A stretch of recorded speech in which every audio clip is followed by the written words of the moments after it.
এই শীতে সত্যি কথা বলতে কোনো কিছুই রান্না করতে ইচ্ছে করছে না, শুধু মনে হচ্ছে সারাক্ষণ লেপের মধ্যে দুটো পা ঢুকিয়ে বসে থাকি। তো ফ্রিজের মধ্যে এই কয়েকটা চিংড়ি মাছ ছিল আর কিছু সবজি ছিল, তাই ভাবলাম হালকা পাতলা একটা কিছু ঝোল করে ফেলি, দিয়ে গরম গরম সবাই মিলে খেয়ে ফেলি। তো এই চিংড়ি মাছগুলোকে লবণ হলুদ মাখিয়ে রেখে দিয়েছি। আর এই যে সবজিগুলো ছিল আর একটু কাটা টমেটো ছিল, ভাবলাম সবজিগুলোর সাথে এই কাটা টমেটো দিয়ে একটা বড় করে লম্বা ঝোল করে ফেলি। দুপুরে সেরকম একটা কিছু খাওয়া হয়নি, আর বাবা যেহেতু বাড়িতে ছিল না তাই মা মেয়ে যাই হোক একটা কিছু খেয়ে নিয়েছি। তো ভাবলাম রাত্রেবেলা কিছু একটা বড় সড়ো করে একটা লম্বা ঝোল করে ফেলি, তো সবাই মিলে খেয়ে ফেলবো। তো ওলকপি খেতে ভীষণ ভালোবাসে আমাদের বাড়ির সবাই। তো ঝোলের জন্য এখানে লম্বা লম্বা করে ওলকপিগুলোকে কেটে নিয়েছি। আর নতুন এখন বাজারে তো নতুন ছোটো ছোটো আলু উঠেছে, ওটা দিয়ে ভাজা খেতে বেশি ভালো লাগে। কাটা হয়ে গেছে, এবার ধুয়ে আনি সবজিগুলোকে। কয়েকটা মটরশুঁটি পড়েছিল ফ্রিজের মধ্যে, ভাবলাম সেগুলো কেন থাকবে, দিয়ে দিই সেগুলো। গ্রেট করে নিই পেঁয়াজটা গ্রেট করা হয়ে গেছে, এটাকে এবার সাইডে সরিয়ে দিই। জিরে আর ধনেটাকে একটু বেটে নিই। জিরে দিচ্ছি, জিরে আর ধনেটাকে এবার অল্প একটু জল দিয়ে, আর বাটা একদম কমপ্লিট হয়ে গেছে। যে কোনো তরকারি বাটা মশলায় খেলে কিন্তু অপূর্ব লাগে, তাই না?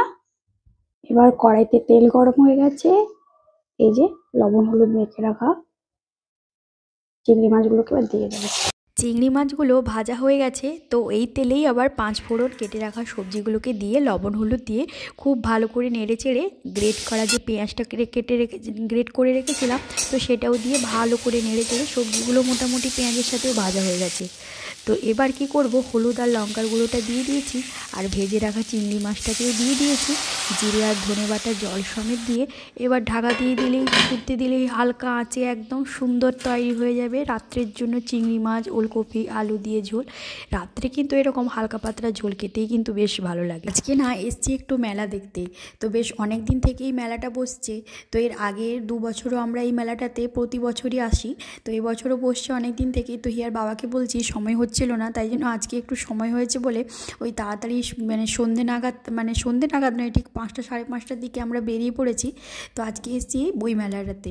তো এসে দেখি প্রচুর বইয়ের স্টল বসেছে, আর আমরা তো হিয়ার জন্যই বই আনতে এসেছি। এর আগের 2 বছর মতো এসেছি, তো হিয়ার জন্য প্রচুর প্রচুর বই কিনে নিয়ে গেছিলাম। তো সেগুলো পড়ে আবার ছেঁড়াও হয়ে গেছে, মোটামুটি পড়ার থেকে ছেঁড়া বেশি হয়েছে। কী শিখেছে ঘোড়ার ডিম কে জানে। তো মোটামুটি বইটই কেনা হয়ে গেছে। যেহেতু এটা বইয়ের মেলা, খুব একটা বেশি খাওয়ার দোকান বসেনি, তো পিঠের দোকান বসছে। হিয়ার বাবার তো পিঠে খেতে ভীষণই পছন্দ করে, তো যেখানেই যায়, যে মেলাতেই যায়, শুধু ওই পিঠেই খায়।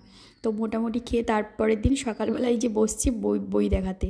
তো হিয়ার জন্য এই 3-4টা মতো বই কিনেছি, গুড হ্যাবিট ব্যাড হ্যাবিট আর একটা ছড়ার বই, আর রামায়ণ আর মহাভারত, এই কয়টা বই কিনেই চলে এসেছি।